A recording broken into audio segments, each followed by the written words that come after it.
Hello everyone और मेरे प्यारे प्यारे बच्चों, तो कैसे हैं आप लोग। अगर आप सोचो कि इतनी ही इंटरेस्टिंग जैसे कैरी मिनाती की वीडियो आपको लगती है, ऑब्वियसली कि वो बहुत गंदा कंटेंट होता है, गंदा इन दैट सेंस बहुत अब्यूजिव कंटेंट होता है।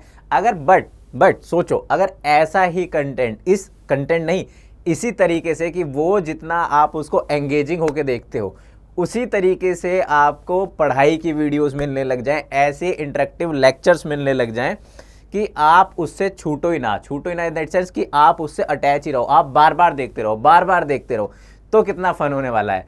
तो चलिए आज इस लेक्चर को स्टार्ट करते हैं। मैं आपका अपना physics buddy, physics friend Nitin Arya from NCERT express channel आपके लिए लेके आया हूं एक ऐसा ही इंटरेक्टिव लेक्चर। देखो, आप सबको पता है कि हमने आपके लिए क्या कर रखा है, हम सब ने मिलकर आपके लिए, हमारी पूरी की पूरी टीम ने आपके लिए एक ऐसी लेक्चर सीरीज तैयार की है जिसमें हम बिल्कुल बेसिक से कंसेप्ट्स लेके बिल्कुल उसको अच्छे तक पढ़ाते हैं, फिर उसके क्वेश्चन आंसर कराते हैं।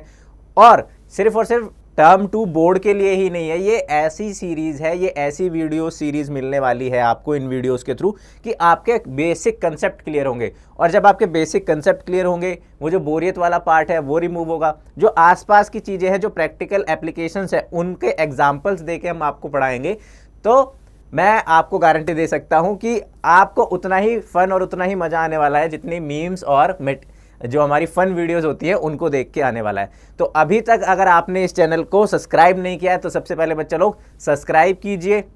अगर आपको हमारी वीडियोस अच्छी लगती है तो लाइक कीजिए, और कोई भी डाउट होता है, कोई भी सजेशन होता है तो कंटेंट पे या वीडियोस पे आपको कमेंट करना है।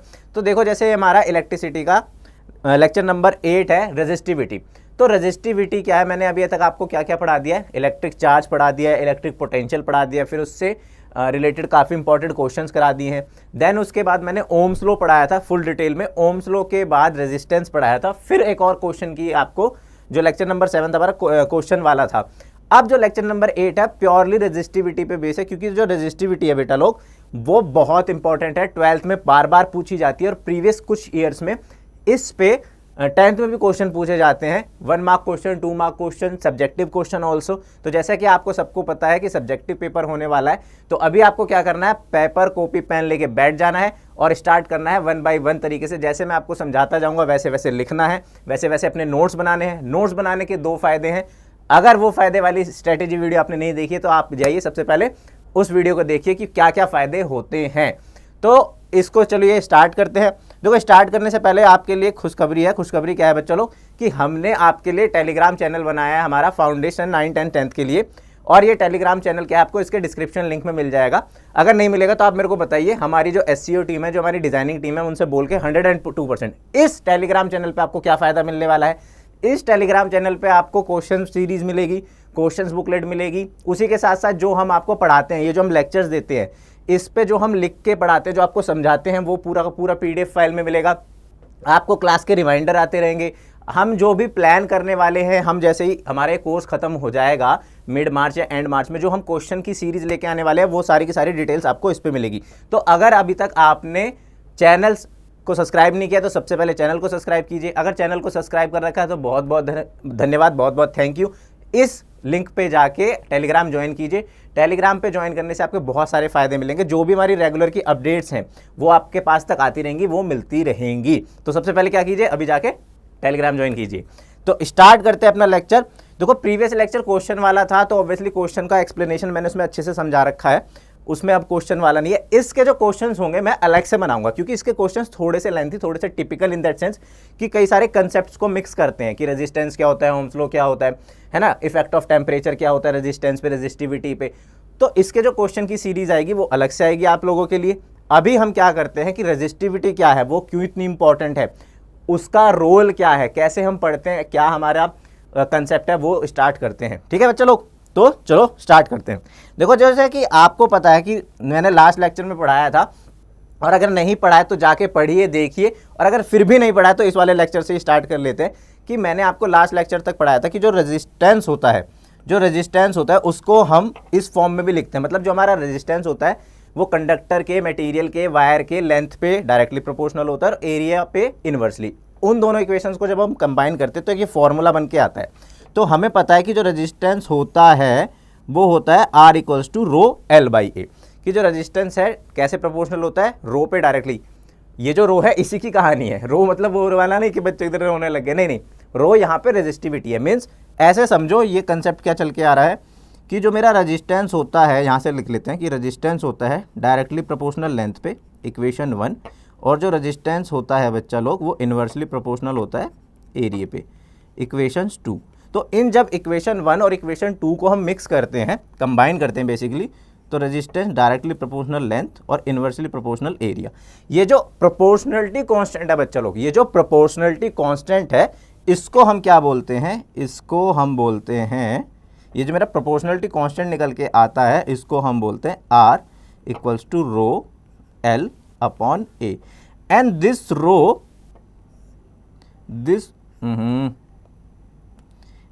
रो इज नोन एज रेजिस्टिविटी।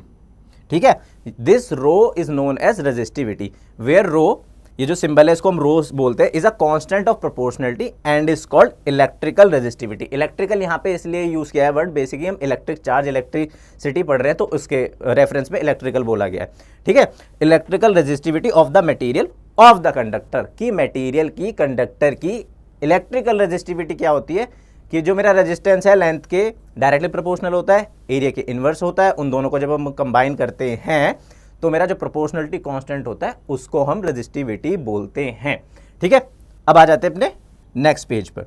अब फॉर्मूला ऑफ रेजिस्टिविटी क्या होता है भाई, इक्वेशन 1 से या फॉर्मूला 1 से, जो फॉर्मूला 1 लिखा है, फॉर्मूला 1 वो कार रेसिंग वाला फॉर्मूला 1 नहीं, यहाँ पे जो फॉर्मूला 1 है उससे जब मैंने रीअरेंज करा तो मेरा जो रेजिस्टिविटी का फॉर्मूला निकल के आया, जो मेरा रेजिस्टिविटी का फॉर्मूला निकल के आया वो आया ये, इंपॉर्टेंट फॉर्मूला है। तो इसको हमें यूज करना है कि रेजिस्टिविटी का जो फॉर्मूला निकल के आया यहाँ पे बच्चा लोग, वो क्या आया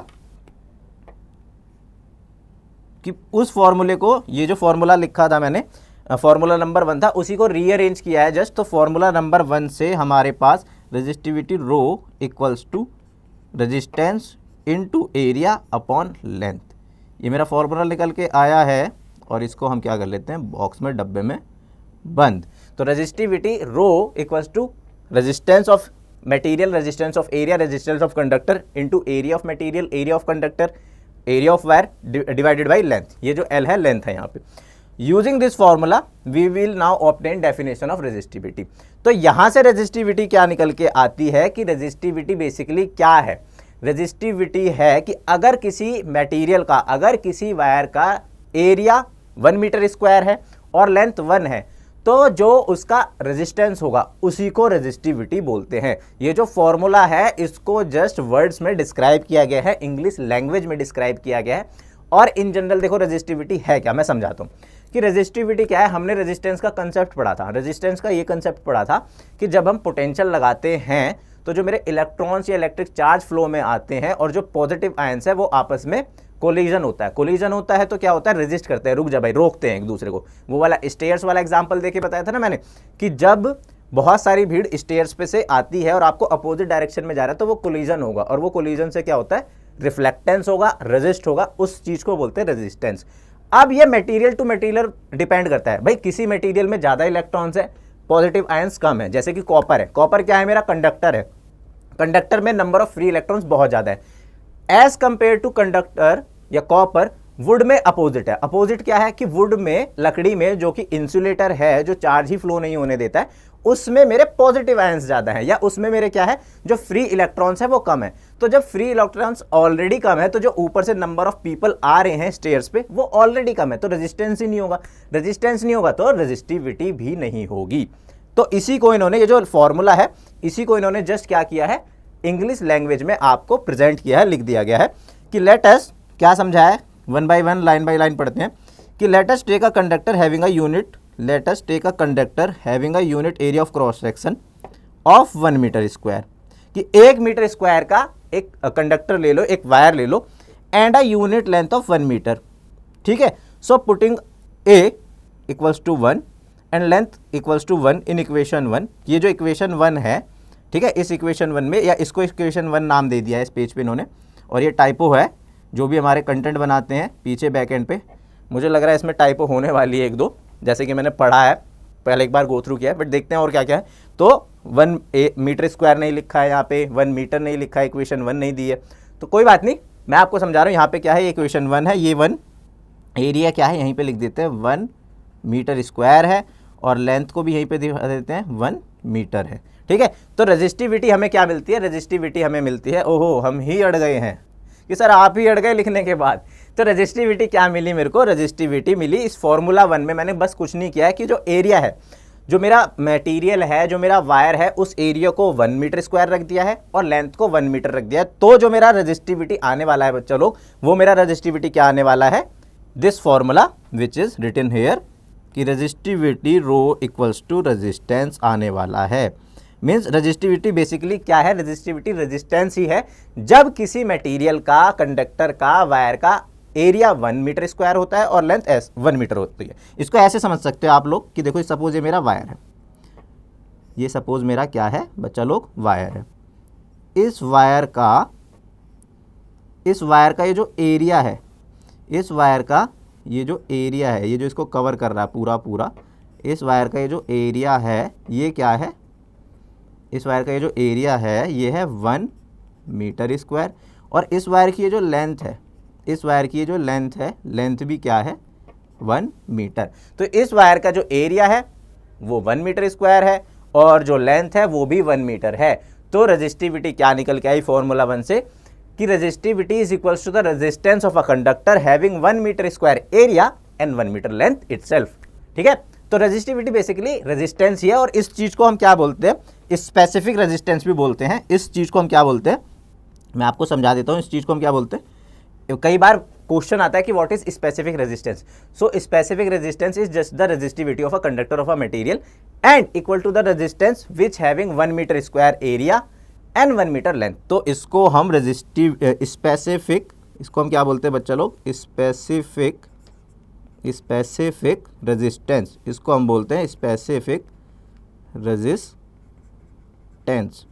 ये जो वर्ड है काफ़ी इंपॉर्टेंट है, ये आपसे पूछा जाता है कई बार, इवन क्वेश्चन पूछ ले जाते हैं कि व्हाट इज स्पेसिफिक रेजिस्टेंस। तो वहाँ पे घबराना नहीं है कि ये क्या वर्ड आ गया, ये तो मैंने सुना ही नहीं है, पढ़ा ही नहीं है। Specific resistance is just the resistivity of a material and what is resistivity, resistivity of a material of a wire is equal to the resistance of 1 meter square in area, 1 meter in length, ठीक है बच्चा लोग।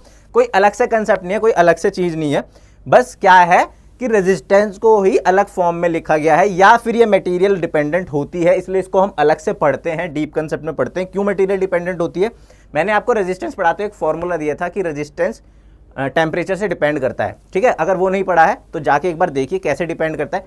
उस concept पे आके number of मेरे जो material होते हैं वो अलग अलग तरीके से फॉलो करते हैं टेम्परेचर के डिपेंडेंस को, टेम्परेचर के इफेक्ट को। उस वजह से हम इस कंसेप्ट को पढ़ते हैं रेजिस्टिविटी को, क्योंकि ये मटेरियल डिपेंडेंट होती है। और आप एंड में देखोगे कि इस फॉर्मूला 1 से तो आपको क्या दिख रहा है कि जो मेरा रेजिस्टिविटी है एरिया पे भी डिपेंड है, लेंथ पे भी है। बट जब हम टेम्परेचर की बात करते हैं तो वो जो डायमेंशन होती है, डायमेंशन मीन्स जो एरिया और लेंथ होता है, उसका कंसेप्ट हट जाता है। ये है मेरा ट्विस्ट। अब आ जाते हैं नेक्स्ट पे। अब आती है एसआई यूनिट की बात, क्योंकि जो भी चीज़ हम फिजिक्स में पढ़ते हैं, साइंस में पढ़ते हैं, उसकी हमें यूनिट बतानी होती है, एसआई यूनिट बतानी होती है। एसआई यूनिट क्यों बतानी होती है भाई, एसआई यूनिट का कंसेप्ट ये है कि सपोज जैसे ऐसे समझो कि इंडिया में और यूएस में, वेस्टर्न में अलग अलग सिस्टम्स चलते हैं। लाइक हम यहाँ पे किलोमीटर में डिस्टेंस नापते हैं, वहाँ पे फुट में नापते हैं। यहाँ पे हम किलोग्राम में नापते हैं और वहाँ पे पाउंड में नापते हैं। तो सारे के सारे डायमेंशंस को, सारी की सारी यूनिट्स को सेम रखने के लिए इंटरनेशनल वर्ल्ड पे एक यूनिट बनाई गई, एसआई यूनिट, उसको हम फॉलो करते हैं। तो जैसे कि आपको पता है the resistivity of a substance, अब अगेन यही डेफिनेशन है, ये डेफिनेशन आपको बार बार इस लेक्चर में मिलेगी, इस वीडियो में मिलेगी, ताकि आपके जो माइंड में ये रेजिस्टिविटी का डर है, भूत है, वो वाइप आउट हो जाए और आप जस्ट समझ जाओ कि यार कुछ नहीं है, रेजिस्टिविटी रेजिस्टेंस ही है उस मैटर का, उस मटेरियल का जिसका 1 मीटर स्क्वायर एरिया है और लेंथ 1 है। मतलब जब कोई material, conductor, wire 1 meter square का होगा और 1 मीटर लेंथ का होगा तो उसका जो रेजिस्टेंस होगा उसको हम रेजिस्टिविटी बोलेंगे, उसी को हम स्पेसिफिक रेजिस्टेंस बोलेंगे, ठीक है। Equal to the resistance of a rod of the substance which is 1 meter long, आगे वही line, and 1 meter square in cross section. तो रेजिस्टिविटी कुछ नहीं है, रेजिस्टिविटी बार बार आपको यही समझाया जाएगा। इफेक्ट क्या है वो अच्छे से समझने, ठीक। तो इसको हम फटाफट कवर अप करते हैं कि रेजिस्टिविटी का फॉर्मूला मैंने आपको बता दिया already, resistivity rho equals to RA/L। तो देखो रेजिस्टेंस का यूनिट क्या होती है ओम, एरिया की क्या होती है मीटर स्क्वायर, और लेंथ की क्या होती है मीटर। देखो अब अगेन मैंने बोला था ना कि मुझे लग रहा है इसमें एक और टाइपो होगा, अगेन मिल गया। तो टाइपो क्या है कि ये मीटर जो 2 है ये मीटर 2 ना होके, इसको मैं हल्का सा यहाँ पे मार्क कर देता हूँ या काट देता हूँ, चलो मार्क ही कर देते हैं, काटा पीटी नहीं करते हैं। तो इसका क्या है, ये जो मीटर स्क्वायर है, मीटर की पावर है, ठीक है, मीटर की पावर है। हो जाता है कई बार बैक एंड में जो हम कंटेंट बनाते हैं उनसे, तो ये क्या है मीटर की पावर है। तो ऐसा यूनिट क्या बन के आई, ओम इंटू मीटर। अब ऐसे समझो ये ओम इंटू मीटर आई कैसे, बेसिकली यहीं पे देख लेते हैं कि जो रो की यूनिट है ohm into meter square, meter square को कैसे लिख सकते हैं, meter into meter divided by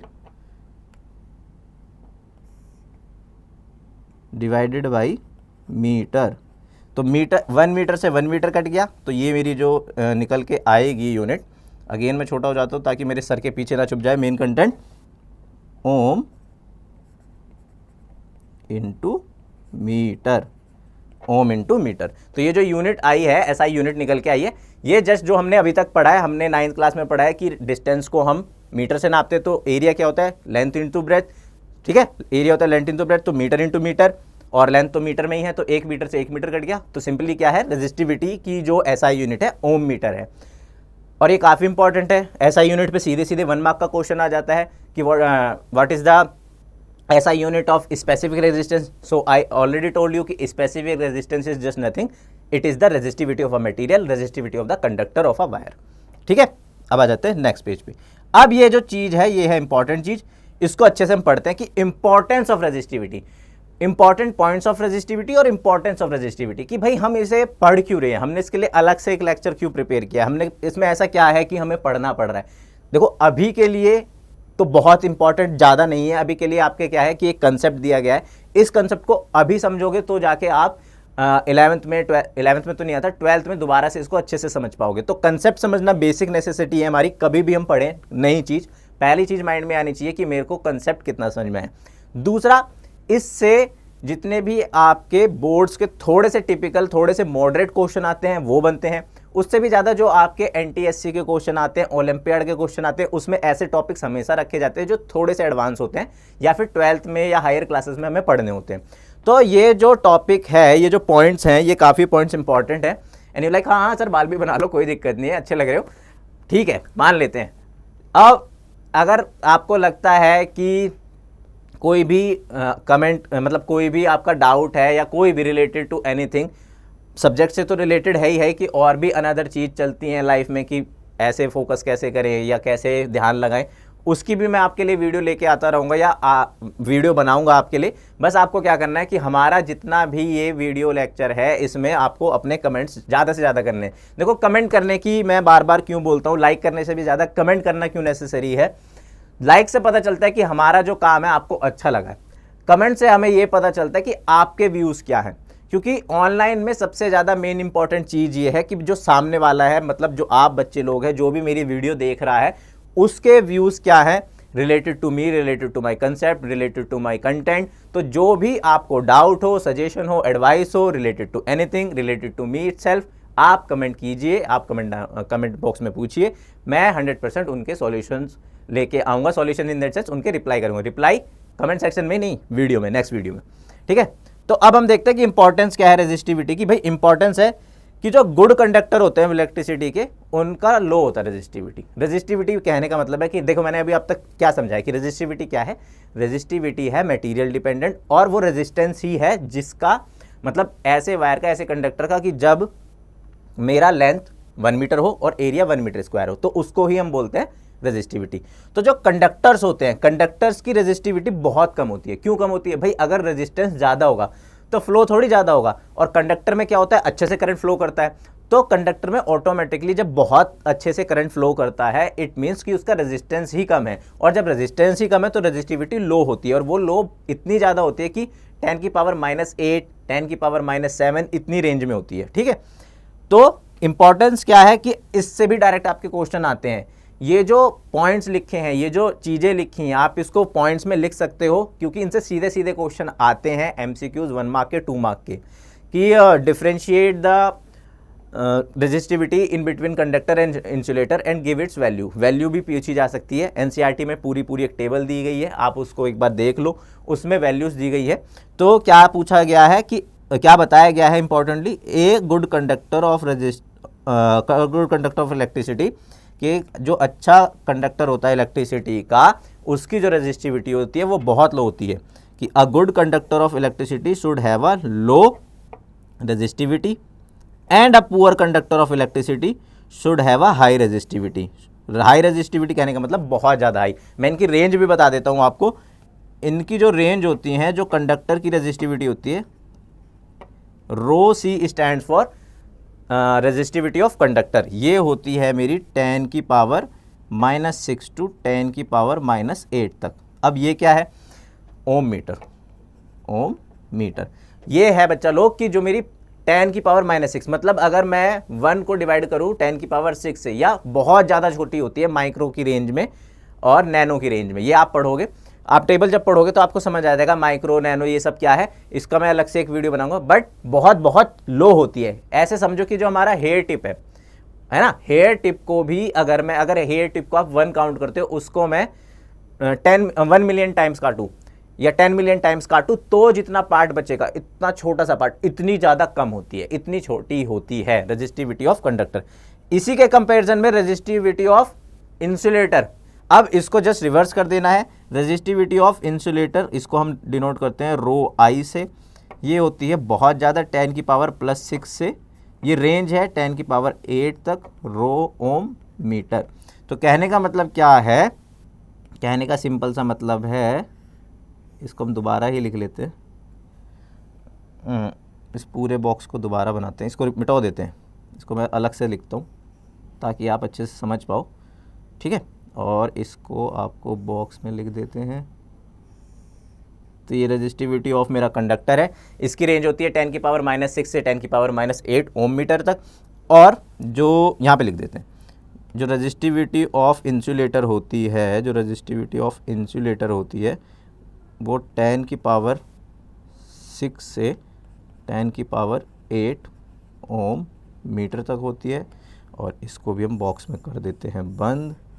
insulator कहने का मतलब है कि इंसुलेटर कहने का मतलब है जो पुअर कंडक्टर होते हैं, जो बिल्कुल ही रोक देते हैं इलेक्ट्रिक फ्लो को, इलेक्ट्रिक चार्ज को, हम उनको बोलते हैं इंसुलेटर। जैसे कि प्लास्टिक, रबर, वुड, इनकी रेजिस्टिविटी बहुत ज़्यादा होती है। कहने का मतलब इनमें रेजिस्टेंस बहुत ज़्यादा होता है। अगर मैं एक मटेरियल की बात करूँ, सपोज वुड की बात करूँ या प्लास्टिक की बात करूँ, तो 1 मीटर स्क्वायर के लिए और 1 मीटर लेंथ पे, मतलब 1 मीटर स्क्वायर के लिए और 1 मीटर लेंथ के लिए अगर मेरा वुड है, उसकी रेजिस्टिविटी इतनी ज़्यादा है। अब ऐसे समझो कि अगर आप हेयर टिप को 1 काउंट कर रहे हो तो उसको 10 मिलियन से मल्टीप्लाई कर दो, मतलब वो काफ़ी ज़्यादा बड़ी हो जाएगी यूनिट। अब आ जाते हैं द रेजिस्टिविटी ऑफ एलॉयस। ओहो, चलो एलॉय का सामने ही लिख देंगे। Resistivity of alloys are much higher than those of pure metals. अब एलॉयस क्या होते हैं भाई? एलॉयस ऐसे मटेरियल होते हैं जो 2 या 3 प्योर मेटल्स को, प्योर कंडक्टर्स को मिला के बनाए जाते हैं। जैसे नाइक्रोम होता है, वो एल्यूमिनियम और निकल को मिला के बनाया जाता है ना। तो ऐसे जो स्टील होता है वो आयरन और एल्यूमिनियम और कॉपर को मिला के बनाया जाता है। तो ऐसे मटेरियल जो 2 या 3 प्योर मेटल्स को मिला के बनाए जाते हैं, तो वो कंडक्टर तो अच्छे होते हैं बट उनकी रेजिस्टिविटी थोड़ी ज़्यादा होती है, तो वो हीटिंग इफेक्ट में काम आते हैं। अभी आप नेक्स्ट टॉपिक्स पढ़ोगे इसी पर्टिकुलर चैप्टर में कि इलेक्ट्रिसिटी से जब हम हीट जनरेट करते हैं तो उसमें ये जो रेजिस्टिविटी का कंसेप्ट है, जो रेजिस्टिविटी का टेम्परेचर से इफेक्ट है, जो रेजिस्टेंस से इफेक्ट था, उसी को फॉलो करके हम हीट जनरेट करते हैं। तो एलॉयज बेसिकली क्या होते हैं, इसको चलो इसी से समझा देते हैं। Alloys are much higher than those of pure metals. कहने का मतलब है कि ये जो 10 की पावर -6 से -8 है, इतना नहीं कि पॉजिटिव में आ जाएगा, ये 10 की पावर -3 से -4 तक चला जाएगा। चलो इसको भी लिख के बता ही देता हूँ कि जो एलॉय की होती है मेरी रेजिस्टिविटी ऑफ एलॉय, ए लिख देते हैं यहाँ पे, ये 10 की पावर -3 से 10 की पावर -4 ओम मीटर। अब देखो जस्ट डबल हो गई है, पावर में काफ़ी ज़्यादा इंक्रीज आ गया है, तो इसको इसलिए बोल रहा है कि बहुत ज़्यादा हाई होती है। ठीक है, तो बहुत ज़्यादा हाई होती है। अगेन मैं इसको छोटा हो जाता हूँ। तो इंपॉर्टेंट ऑफ रेजिस्टेंस, रेजिस्टिविटी क्या है कि हीटिंग इफेक्ट में काम आता है सबसे ज़्यादा।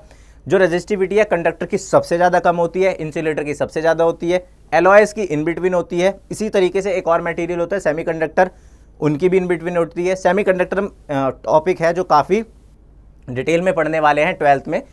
इस सेमीकंडक्टर बेसिकली क्या है, ऐसी जो मेटल्स हैं, ऐसे जो इंस्ट्रूमेंट है जो हमारे लो पावर रेंज पे चलते हैं, जैसे स्मार्टफोन है, मोबाइल फ़ोन है, लैपटॉप है, चार्जर है, ये सारे के सारे सेमीकंडक्टर से मिलके बनते हैं। एलॉयस क्या है बेसिकली, एलॉयस क्या है, कंडक्टर तो अच्छे होते हैं बट उनका जो रेजिस्टिविटी होती है वो थोड़ी ज़्यादा होती है, तो वो हीटिंग इफेक्ट में काम आती है। जैसे बल्ब का जो फिलामेंट जो बीच वाला पार्ट होता है बल्ब का, जिससे वो ग्लो करता है, वो एलॉय का बना होता है। जितने भी मेरे हीटिंग एलिमेंट है, जो आयरन है, जो इलेक्ट्रिक आयरन है, जो उसके पीछे का पार्ट है, वो मेरा एलॉय है। एलॉय बेसिकली क्या है, ऐसे मटेरियल, ऐसे सब्सटेंस जो कि दो या दो से ज़्यादा प्योर मेटल्स को मिला के बनाते हैं। ठीक है, तो ये सारी की सारी चीज़ नोट डाउन कर लेनी है। जो मैं बोलता जाता हूँ ना, वो भी अपने पॉइंट्स में नोट डाउन कर लो, ताकि जब बाद में सीधे सीधे क्वेश्चंस आए तो आपको याद रहे। और इसीलिए मैं बोलता हूँ कि जब भी लेक्चर देखो, irrespective of science, maths, English, किसी भी सब्जेक्ट का, किसी भी टीचर का, आपको अपने नोट्स बनाने हैं, आपको पेन पेपर लेके बैठना है।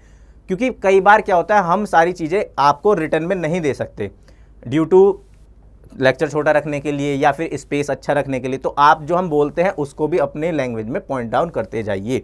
ठीक है, अब अच्छा दूसरे पॉइंट पे। अब देखो, जो दूसरा इंपॉर्टेंट पॉइंट है वो क्या है, effects of temperature of resistivity, कि क्या इफेक्ट पड़ता है भाई, टेम्परेचर से क्या इफेक्ट पड़ता है ना। तो ये ज़्यादा इंपॉर्टेंट चीज़ है, और इस पे जब हम 12th में पढ़ते हैं, या इस पे जो अभी 2 मार्क्स के, 1 मार्क के एमसीक्यूज क्वेश्चन या सब्जेक्टिव क्वेश्चन भी मिलेंगे, और 12th में तो भर भर के मिलेंगे इस पे क्वेश्चन। तो इफेक्ट क्या है, the resistivity of most metals conductors increase with temperature. ये जो 3 पॉइंट्स लिखे हैं ना, आप ऐसे समझो ये 3 क्वेश्चन हैं आपके। 3 से ज़्यादा नंबर भी बन सकते हैं, बट 3 तो मिनिमम है ही, 1 मार्क के, 2 मार्क के। अगर 2 चीज़ पूछी जाएंगी तो 2 मार्क का हो जाएगा, 3 मार्क का भी बन सकता है, तीनों चीज़ पूछ ली जा सकती हैं, रेंज पूछ ली जा सकती है, रेंज मैंने आपको बताई दी है। तो resistivity of most metals conductors increase with temperature. अब ये क्या बोल रहा है, ये सीधा सीधा क्वेश्चन है, आपसे सीधा सीधा क्वेश्चन क्या पूछा गया है कि भाई मज़ा नहीं आ रहा है इस वाले पिंक से, तो हम इसको ग्रीन में कन्वर्ट करते हैं। ठीक है, अब ज़्यादा सही लग रहा है। ग्रीन इज लाइक कि हाँ हो ही जाएगा, हम कर ही देंगे, ऐसा इफेक्ट आ रहा है। तो रेजिस्टिविटी क्या है, resistivity of most metal conductor increase with temperature, कि जो रेजिस्टिविटी है टेम्परेचर के साथ साथ बढ़ती जाती है। तो ऐसे समझो, इसको हम मैथमेटिकल फॉर्म में लिखने सिखाऊं मैं आपको, तो इसको मैथमेटिकल फॉर्म में कैसे लिखते हैं कि जो रेजिस्टिविटी ऑफ कंडक्टर्स की बात हो रही है ना, see directly proportional to temperature. ये आपका पूछा जा सकता है मैथमेटिकल फॉर्म में भी, और जिस फॉर्म में लिखा है उस फॉर्म में तो पूछा ही जाएगा कि रेजिस्टिविटी कैसे डिपेंड करती है टेम्परेचर पे। तो 1 मार्क का क्वेश्चन होगा अगर ये सिंपल पूछा जा सकता है। एमसीक्यूज में पूछा जा सकता है कि resistivity of a material is proportional to temperature, directly proportional, inversely proportional, not proportional, independent. तो आपको ये वाला जब साइन आएगा वो उसको करेक्ट ऑप्शन चूज करना है।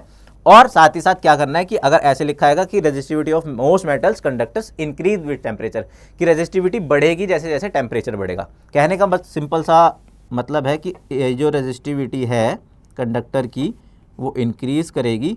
कब करेगी, कि जब मेरा टेम्परेचर इंक्रीज करेगा। डिक्रीज करेगी अगर डिक्रीज करेगा, डायरेक्टली प्रोपोर्शनल है। तो ये जो पॉइंट्स हैं इंपॉर्टेंट हैं, सारे के सारे पॉइंट्स क्या हैं मेरे, इंपॉर्टेंट हैं। अच्छा, इस वाले से कर लेते हैं। ये पॉइंट्स क्या है, इंपॉर्टेंट हैं, तीनों के तीनों। सीधे सीधे क्वेश्चंस पूछे जा सकते हैं आपसे, और वैसे भी इन जनरल हमें पता होने चाहिए। ठीक है, अब आ जाते हैं अपने नेक्स्ट पॉइंट पे। तो नेक्स्ट पॉइंट क्या है बच्चा लोग, on the other hand resistivity of insulator is very high and does not change with temperature. तो कहने का मतलब है कि ये टेम्परेचर से इंडिपेंडेंट होती है, टेम्परेचर का कोई रोल नहीं प्ले करती है। हाई होती है, जो मैंने रेंज बताई बहुत ज़्यादा हाई होती है रेजिस्टिविटी, बट जो रेजिस्टिविटी ऑफ इंसुलेटर है independent of temperature, independent of temperature. कहने का मतलब ये है सिंपल सा कि ये टेम्परेचर पे डिपेंड ही नहीं करती, ये टेम्परेचर पे डिपेंड ही नहीं करती। क्या मीन्स कि इस पे टेम्परेचर का कोई इफेक्ट नहीं पड़ता। ये जो टी लिखा है यहाँ पे टेम्परेचर को डिनोट कर रहा है। ठीक है, अब जो लास्ट पॉइंट है the resistivity of semiconductors. Semiconductors means मैंने जो ऐसे मेटल्स बताए थे जो अभी लास्ट पेज पे मैं आपको समझा रहा था, एलॉयस से अलग होते हैं, ठीक है। सेमीकंडक्टर्स भी एक टाइप ऑफ मटेरियल्स होते हैं, मेटल्स होते हैं, मेटल्स नहीं मटेरियल्स बोलेंगे, जो इन बिटवीन होते हैं कंडक्टर और इंसुलेटर की। तो resistivity of semiconductor decreases on increase with temperature, कि जैसे जैसे आप टेम्परेचर बढ़ाओगे वैसे वैसे डिक्रीज होगा। तो इसका जो रिलेशन है, आपसे ज़्यादातर ये वाला रिलेशन पूछा जाता है आजकल एग्जाम में, थोड़ा सा टफ बनाने के लिए। तो कंडक्टर को, इन सेमीकंडक्टर को SC लिख लेते हैं कि जो रेजिस्टिविटी ऑफ सेमीकंडक्टर है वो इन्वर्सली प्रोपोर्शनल होती है टेम्परेचर पे। अब आप इसको देखो, ऐसे समझो कि आप जैसे जैसे मेरा, पहले इसको लिख देता हूँ मैं, आराम से समझाऊंगा फिर। आप देखो कि जैसे जैसे मेरा टेम्परेचर बढ़ेगा, भाई जैसे जैसे मेरा टेम्परेचर बढ़ेगा तो मैं उसको डिवाइड करा रहा हूँ रेजिस्टिविटी को, है ना, इन्वर्सली प्रोपोर्शनल है, तो वैसे वैसे मेरी घटेगी रेजिस्टिविटी। जैसे जैसे मैं टेम्परेचर कूल डाउन करूंगा वैसे वैसे बढ़ेगी। एक और यहाँ पे इंटरेस्टिंग फैक्ट बता देता हूँ, छोटा सा कंसेप्ट है कि कुछ ऐसे भी मटेरियल्स होते हैं जिनकी रेजिस्टिविटी बिल्कुल जीरो होती है, जिनका रेजिस्टेंस बिल्कुल जीरो होता है, उनको बोलते हैं कंडक्टर। मीन्स एक टेम्परेचर कम करते जाएंगे, कम करते जाएंगे, कम करते जाएंगे, तो रेजिस्टिविटी क्या है, अगर कम करेंगे तो घटेगी ना, घटती जाएगी और एक पॉइंट आएगा कि जीरो हो जाएगी। तो उन मटेरियल्स को बोलते हैं सुपर कंडक्टर। उनमें रेजिस्टिविटी, उनमें रेजिस्टेंस बहुत नेग्लिजिबल या ना के बराबर या जीरो के इक्वल होता है। तो ये काफ़ी इंपॉर्टेंट पॉइंट है, इसको लिख लेते हैं अलग से कि ये क्या है, इंपॉर्टेंट है। इन तीनों, ये तीनों इंपॉर्टेंट तो है ही, बट इन तीनों में ये सबसे ज़्यादा इंपॉर्टेंट है कि जैसे जैसे इसका रिलेशन क्या बोलता है, इसका रिलेशन क्या बोलता है बच्चा लोग, कि जैसे जैसे मैं टेम्परेचर को बढ़ाऊंगा, जैसे जैसे मैं टेम्परेचर को बढ़ाऊंगा वैसे वैसे मेरी रेजिस्टिविटी, यहीं पे लिख लेते हैं, वैसे वैसे मेरी रेजिस्टिविटी ऑफ सुपर कंडक्टर घटती जाएगी। तो ये जो रिलेशन है, आप देखो यहाँ पे, मैं हो जाता हूँ थोड़ा साइड आपके लिए, कि जो जैसे जैसे मैं टेम्परेचर को बढ़ाऊंगा वैसे वैसे रेजिस्टिविटी जो मेरी सुपर कंडक्टर, जैसे जैसे टेम्परेचर को बढ़ाऊंगा वैसे वैसे मेरी रेजिस्टिविटी सेमीकंडक्टर की घटती जाएगी। तो ये जितने भी पॉइंट्स हैं ये आपको नोट डाउन कर लेने हैं, खुद से लिखने हैं, बहुत इंपॉर्टेंट हैं। मैं मार्क कर देता हूँ तीनों को, ठीक है। ये भी इंपॉर्टेंट है बहुत ज़्यादा वाला, ये तीनों पॉइंट तो आपको अपने नोट्स में लिख लेने हैं, इंपॉर्टेंट नोट डाउन कर देना है। और ये वाला रिलेशन दिया है मैंने, जो सबसे लास्ट में रिलेशन दिया है, ठीक है, 1 2 3 नेमिंग भी कर देते हैं आप सबके लिए। ये है 1, ये है 2 और ये है 3। ये जो 1 2 3 फॉर्मूले दिए हैं या रिलेशन दिए, ये काफ़ी इंपॉर्टेंट है, इनसे सीधे सीधे क्वेश्चंस पूछे जाएंगे। मैं लिख के दे सकता हूँ, एक या एक से ज़्यादा क्वेश्चन इस पर्टिकुलर वीडियो से, इस पर्टिकुलर लेक्चर से आपको मिलने वाला है, ठीक है। तो अभी आपको क्या करना है, अगर अब तक भी आपने हमारा टेलीग्राम चैनल ज्वाइन नहीं किया है तो सबसे पहले क्या करना है, टेलीग्राम चैनल को ज्वाइन करना है।